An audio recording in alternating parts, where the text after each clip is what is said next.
এবার ক্রিকেটের খবর জানাবো।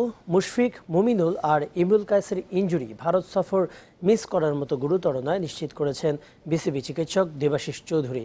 ৩১ জানুয়ারির পর ব্যাট বল হাতে নিতে পারবেন, তবে পর্যাপ্ত বিশ্রাম প্রয়োজন তাদের। সতর্ক করলেন সেরে ওঠার আগে মাঠে ফিরলে বড় ধরনের ইনজুরির শঙ্কায় পড়তে হতে পারে তাদের।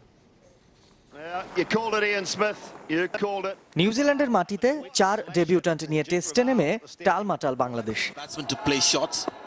সামনে এই ফরম্যাটের 1 নম্বর দল ভারত।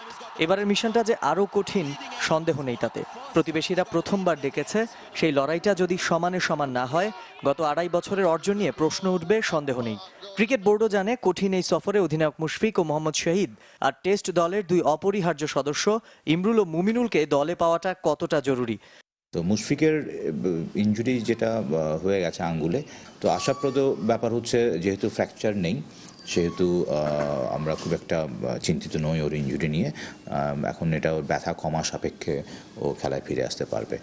ইমরুল কায়েসের যে ইনজুরিটা ছিল ওর থাই মাসেলে একটা গ্রেড 1 স্ট্রেইন ছিল। এইসব ইনজুরি যদি পুরোপুরি হিলিংয়ের আগে প্রিম্যাচিওর রিটার্ন টু প্লে হয়ে যায়, যে সময়ের আগে যদি কেউ ফিরে আসে তাহলে আবার রি ইনজুরির সম্ভাবনা থেকে যায়। তো এখানে একটা ব্যালেন্সের ব্যাপার রয়ে গেছে যে ওকে আমরা নিরাপদ রাখবো, আবার স্পোর্টস পার্টিসিপেশন নিশ্চিত করব। মুমিনুলের ক্ষেত্রে একই কথা, যে আমরা এখানে ওকে আবার সিটি স্ক্যান করাই ওর পাঁজরের যে আঘাত ছিল ওখানে কোনো ধরনের কোনো ফ্র্যাকচার, চির অথবা ফাটলের অস্তিত্ব পাওয়া যায়নি। 31 জানুয়ারির পর 3 জনের অবস্থা সম্পর্কে মিলবে পূর্ণাঙ্গ ধারণা। ডাক্তার দেবাশিসের মতে কারো ইনজুরি গুরুতর নয়, প্রয়োজন পর্যাপ্ত বিশ্রাম। খেলা আর বিশ্রাম পালাক্রমে চলছে বলে তাদের পূর্ণ দমে ফেরা নিয়ে কোনো সন্দেহ নেই বিসিবি চিকিৎসকের। ওদের ফিটনেস লেভেলের খুব একটা ঘাটতি হওয়ার কথা না, বিকজ এখনো ওই সময়টা ওদের আসেনি।